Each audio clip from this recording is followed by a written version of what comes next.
থেকে প্রোডাক্ট কিনবেন কিভাবে যদি আপনার বাই নাও বাটন কোনো প্রোডাক্টে শো না করে কিংবা শো করে যদি অ্যাড টু উইশ লিস্ট অথবা অ্যাড টু কার্ট এ ধরনের কোনো কিছু শো করে তাহলে সেক্ষেত্রে আপনারা দারাজ থেকে প্রোডাক্ট কিভাবে কিনবেন সেটাই মূলত আজকের ভিডিওতে আমি দেখাতে যাচ্ছি। এরকম সমস্যার সম্মুখীন হয়েছেন অনেকেই এবং অনেকেই জানতে চেয়েছেন যে দারাজ থেকে কিভাবে প্রোডাক্ট কিনবো। যদি আমরা প্রোডাক্ট অর্ডার করার পরে প্রোডাক্টের নিচে যেখানে থাকার কথা বাই নাও অপশন সেখানে অ্যাড টু কার্ট অথবা add to wish list show করছে। তো এই সমস্যার সমাধান আজকের ভিডিও দেখলে যে কেউ করে ফেলতে পারবেন এবং প্রোডাক্ট কিনতে পারবেন। তো আমরা প্রোডাক্ট কিনতে গেলে দুইটা ধরনের সমস্যার সম্মুখীন হতে হয় বেশিরভাগ ক্ষেত্রে, যার প্রথমটি হচ্ছে অ্যাড টু উইশ লিস্ট। এই অপশনটি শো করে কোনো প্রোডাক্ট ধরুন আপনি ওপেন করছেন, ওপেন করার পরে দেখেন নিচে এখানে add to wish list show করছে, অথবা একটু আগে যেটা দেখালাম অ্যাড টু কার্ট এরকম শো করছে। সো এই দুইটা সমস্যা মূলত বেশি আমাদের সম্মুখীন হতে হয়। তো এই সমস্যাগুলোর ক্ষেত্রে কি প্রসেস ফলো করলে আপনারা সেটাকে সমাধান করতে পারবেন চলুন দেখে নেওয়া যাক। তো আমি এই দুইটা কারণ আসার, এই দুইটা যে অপশন আসছে এটা আসার কারণটা আগে বলে নিই। প্রথমত আমরা যদি কোনো প্রোডাক্ট কিনতে যাই দারাজ থেকে তাহলে সেক্ষেত্রে কিন্তু আমরা প্রোডাক্ট যখন ওপেন করি তখন প্রোডাক্টের নিচে যে অপশনটি শো করে আমি দেখাচ্ছি আপনাদেরকে। জাস্ট এই প্রোডাক্টটা যদি আমি ওপেন করি দেখেন এখানে কিন্তু বাই নাও এবং অ্যাড টু কার্ট দুইটা অপশন শো করছে। সো আমরা প্রোডাক্ট কিনতে গেলে এখান থেকে বাই নাও অপশনের উপর ক্লিক করি। বাই নাও অপশনের উপর ক্লিক করার পরে আমাদের সামনে কিন্তু আমাদের অ্যাড্রেস শো করে। এরপর যখন এই প্লেস অর্ডারে ক্লিক করি, ক্লিক করলে কিন্তু আমাদের অর্ডারটা কনফার্ম হয়ে যায় এবং এরপর পেমেন্ট অপশন আসে, সেটা প্রসেস করে আমাদের অর্ডার করতে হয়। কিন্তু আমরা প্রোডাক্ট অর্ডার করতে যেয়ে যখন অ্যাড টু কার্ট অথবা উইশ লিস্ট আসে তখন কিন্তু এই বাই নাও অপশনটি শো করে না। সেক্ষেত্রে কীভাবে অর্ডার করবেন? আসলে অ্যাড টু উইশ লিস্ট যেটা আসে আমি আগে ক্লিয়ার করে নিই যে অ্যাড টু উইশ লিস্ট কেন আসে। So add to wish list যে প্রোডাক্ট ওপেন করার পরে এই যে অ্যাড টু উইশ লিস্ট এই অপশনটা শো করবে, সেই প্রোডাক্টটা মূলত মনে করবেন যে শেষ হয়ে গিয়েছে বা ফুরিয়ে গিয়েছে, স্টকে নাই, স্টক আউট হয়ে গিয়েছে। অর্থাৎ আপনি যে দোকান থেকে কিনতে চাচ্ছেন প্রোডাক্টটা ওই দোকানে এই প্রোডাক্টটা শেষ হয়ে গিয়েছে, এখানে দেখেন লো স্টক লেখা রয়েছে কিন্তু। সো এটা শেষ হয়ে গিয়েছে সে কারণে আর কি এই বাই নাও অপশনটি নেই, এখানে অ্যাড টু উইশ লিস্ট রয়েছে। এখন ধরুন এই প্রোডাক্টটাই আপনি কিনতে চাচ্ছেন, আর কোনো প্রোডাক্ট আপনি কিনতে চাচ্ছেন না, সেক্ষেত্রে এই অ্যাড টু উইশ লিস্টের উপর আপনি ক্লিক করে রাখবেন। রাখলে যদি এটা আবার স্টকে ফিরে আসে, অর্থাৎ ওই সেলার যদি আবার এই প্রোডাক্টটা তার দোকানে নতুন করে স্টক করে বা কিনে নিয়ে আসে এসে তার দোকানে তুলে রাখে, সেক্ষেত্রে আপনি কিন্তু নোটিফিকেশন পাবেন কিংবা আপনি দারাজে যে কার্ট অপশন রয়েছে কার্ট অপশনে চলে আসবে, তখন ওখান থেকে কিনে নিতে পারবেন। এছাড়া আপনি এই প্রোডাক্টটা কিনতে পারবেন না যতক্ষণ না সেলার এটাকে স্টকে নিয়ে আসছে। সো এটা তো গেল add to wish list option show করলে সে প্রোডাক্টের ক্ষেত্রে। আপনি চাইলে একই প্রোডাক্ট কিন্তু সার্চ করে দারাজে আরও অনেক সেলারের কাছে আছে, সেখান থেকেও নিতে পারেন যেটা add to wish list show করবে। সো এটা তো গেল অ্যাড টু উইশ লিস্টের কথা। এখন অ্যাড টু কার্ট যেটা সেটা আপনি কিনতে পারবেন, অবশ্যই কিনতে পারবেন ওটা। এবং এটা কেনার জন্য আপনাকে এই যে অ্যাড টু কার্ট শো করে সাধারণত দারাজ মার্টের প্রোডাক্টগুলো, এগুলো কিন্তু দারাজের নিজস্ব প্রোডাক্ট।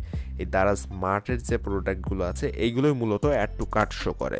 সো এইগুলো মূলত গ্রোসারি আইটেম বা মুদির দোকানে যেগুলো পাওয়া যায় এই ধরনের জিনিস যেগুলো আছে সেগুলোই মূলত অ্যাড টু কার্ট শো করে।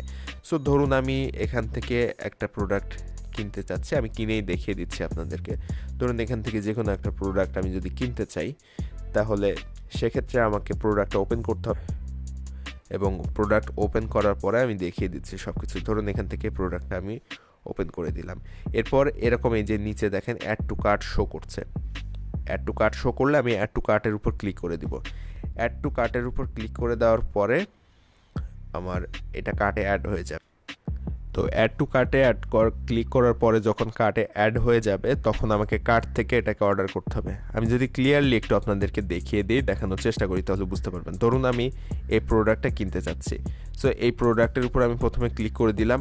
দেওয়ার পরে দেখেন এখানে কিন্তু বাই নাও অপশনটি নিচে শো করছে না, এখানে কোনো বাই নাও অপশন শো করছে না।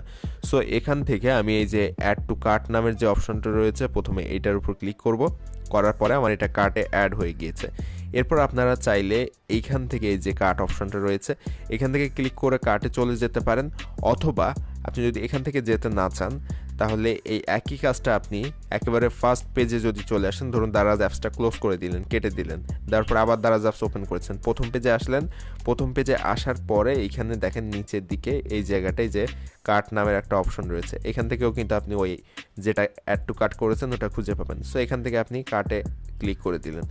কার্টে ক্লিক করার পর এখানে কিন্তু আপনি যে প্রোডাক্টটা কার্টে অ্যাড করেছিলেন সেটা কিন্তু এখানে শো করছে। এখন এইটাকে সিলেক্ট করতে হবে। সিলেক্ট করার জন্য এই যে অপশনটা রয়েছে এটার উপর একটা টাচ করে দিবেন, দিলে দেখেন এটা কিন্তু সিলেক্ট হয়ে গিয়েছে অলরেডি। সো সিলেক্ট হয়ে যাওয়ার পরে আপনার এখানে দামগুলো দেখাবে, এখানে কত টাকা দাম পড়ছে, কত টাকা ডেলিভারি চার্জ নিচ্ছে, সব কিছুই দেখাচ্ছে। এরপরে আপনি এই যে নিচে চেক আউট অপশনটি রয়েছে এটার উপর ক্লিক করে দিবেন। চেক আউট অপশনের উপর ক্লিক করে দেওয়ার পর আপনি এখান থেকে যদি পিক আপ পয়েন্ট সিলেক্ট করতে চান সেটা সিলেক্ট করে নিতে পারেন। যদি পিক আপ পয়েন্ট কীভাবে সিলেক্ট করে অর্ডার করবেন ডেলিভারি চার্জ কমিয়ে মাত্র 15 টাকা ডেলিভারি চার্জ দিয়ে, সে বিষয়ে কিন্তু আমাদের চ্যানেলে ভিডিও আছে, আমি আই বাটনে এবং ইন্ডি স্ক্রিনে দেওয়া ট্রাই করবো, আপনারা ওখান থেকে দেখে নিতে পারেন। সো এখান থেকে অ্যাড্রেস কীভাবে অ্যাড করতে হয় সে বিষয়ে কিন্তু আমাদের চ্যানেলে ভিডিও আছে, এবং দারাজে কীভাবে অ্যাকাউন্ট ক্রিয়েট করতে হয়, প্রথমে আপনি যদি দারাজে একেবারে নতুন হয়ে থাকেন সেক্ষেত্রে দারাজে কীভাবে অ্যাকাউন্ট ক্রিয়েট করে দারাজ থেকে প্রোডাক্ট অর্ডার করবেন সে বিষয়ে আমাদের চ্যানেলে ভিডিও আছে। ওই ভিডিওটা আমি আই বাটনে অথবা ইন্ডি স্ক্রিনে দেওয়ার চেষ্টা করব, ওখান থেকে ভিডিওগুলো দেখে নিতে পারেন। সো এখান থেকে এখন প্লেস অর্ডার নামে যে অপশনটি রয়েছে এটার উপর ক্লিক করে দিব। দেওয়ার পরে আমার অর্ডার কিন্তু কনফার্ম হয়ে গেছে আমার অ্যাড্রেসে। এখন এখান থেকে আপনি কিসে পেমেন্ট করতে চাচ্ছেন, যেমন বিকাশ আছে, রকেট আছে, অথবা নগদ আছে, কিংবা আপনি যদি ক্যাশ অন ডেলিভারিতে পেমেন্ট করতে চান অর্থাৎ প্রোডাক্ট হাতে পেয়ে আপনি পেমেন্ট করতে চান সেটাও অপশন রয়েছে। এছাড়াও কার্ড পেমেন্ট করতে চাইলে কার্ডে যদি আপনি পেমেন্ট করতে চান সে সুযোগও রয়েছে। সো আপনি এখান থেকে চাইলে ক্যাশ অন ডেলিভারি দিতে পারেন। ক্যাশ অন ডেলিভারি সিলেক্ট করে দিলাম, এরপর কনফার্ম অর্ডার অপশনের উপর ক্লিক করে দিব। কনফার্ম অর্ডার অপশনের উপর ক্লিক করে দেওয়ার সাথে সাথে আমার প্রোডাক্ট কিন্তু অর্ডার কনফার্ম হয়ে গেছে। তো এই প্রসেস ফলো করে আপনি খুব সহজেই যে কোনো প্রোডাক্ট যেটার বাই নাও বাটন বা বাই নাও অপশন শো করছে না সেখান থেকে কিন্তু আপনি প্রোডাক্টটা অর্ডার করে নিতে পারেন। এখন যদি ভিডিওটি আপনাদের কাছে ইম্পর্টেন্ট মনে হয় বা একটুও ভালো লেগে থাকে কিংবা কাজে এসে থাকে তাহলে অবশ্যই ভিডিওতে একটা লাইক দিবেন, কমেন্টে আপনার মতামত জানাবেন। আর এরকম সব নতুন নতুন ইনফরমেটিভ ভিডিও নিয়মিত পাওয়ার জন্য আমাদের এই চ্যানেলটি অবশ্যই সাবস্ক্রাইব করে দিয়ে রাখবেন।